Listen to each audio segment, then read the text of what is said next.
బీసీలు ఏం చేయాలి, బీసీలకు ఏం కావాలి, నేను హెలికాప్టర్లు వచ్చినా ఎస్ నా పక్కన ఉన్నటువంటి మిత్రుడా నువ్వు కూడా రా, లేకపోతే ఇగో నా దగ్గర గిన్ని కోట్ల రూపాయల ఆస్తులు ఉన్నాయి, నా దానే గీ కారు ఉన్నది, ఇగో నువ్వు కూడా తీసుకొని పంచు నీ సహృదయతో చూద్దాం. ఎస్ క్యూన్యూస్లో షేరీ బీసీలకు ఎంతమంది ఉన్నారో జిల్లాకు ఒకరిని తీసుకొచ్చి షేరీ. ఇప్పుడు క్యూన్యూస్ టీం ఉంది కదా, జిల్లా ఇన్ఛార్జ్లు ఉన్నారు కదా, 30 మంది ఉన్నారు కదా, 30 జిల్లాలు వేసుకుంటే 31 జిల్లాలు వేసుకుంటే ఆ జిల్లాకు ఉన్నటువంటి వాళ్ళకందరికీ కూడా షేరీ క్యూన్యూస్లో.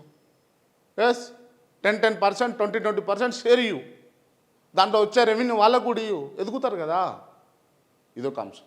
అంటే నీ పక్కన ఉన్నటువంటి వ్యక్తులు ఎవరండి, మళ్ళా రెడ్డిలు ఉన్నారు నీ పక్కన, 2-3 రెడ్డిలు కనబడతారు పేరుకు.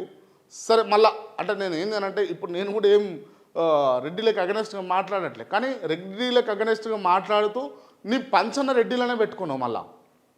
ఇది పెద్ద మిస్టేక్ ఇది నీది. అంటే బీసీలు అర్థం చేసుకోవాలి. ఇప్పుడు ఆడవడో పేరు తీసి నేను ఆడిని హైలైట్ చేయాలనుకోవట్లే. సో విషయం ఏంటంటే నీ పక్కన కూడా రెడ్డిలు ఉన్నారు, 1-2 రెడ్డిలు ఉన్నారు. ఎందుకు పెట్టుకున్నావు, వాళ్ళు ఎందుకు ఉంటారు నీతోటి? నువ్వు రెడ్డిలనే అంటున్నావు కదా, రెడ్డిలు దొక్కుని ఓ బీసీ బిడ్డను పెట్టుకొని ఉంటుంది. నీకు అంతా నిజంగా అంత ట్రాన్స్పరెన్సీగా ఉన్నావు, నువ్వు రెడ్డిల పైన వివక్షతతో ఉన్నావు, రెడ్డిలే అనగదొక్కుతా ఉన్నారు అన్న ఆలోచనతో ఉంటే నీ పక్కన రెడ్డిలు ఎందుకు? నీ పక్కన నీ దోస్తాన్లో నీ బాగోగులు చూసుకునేందుకు నీకు రెడ్డిలు ఎందుకు? అవసరం లేదు కదా.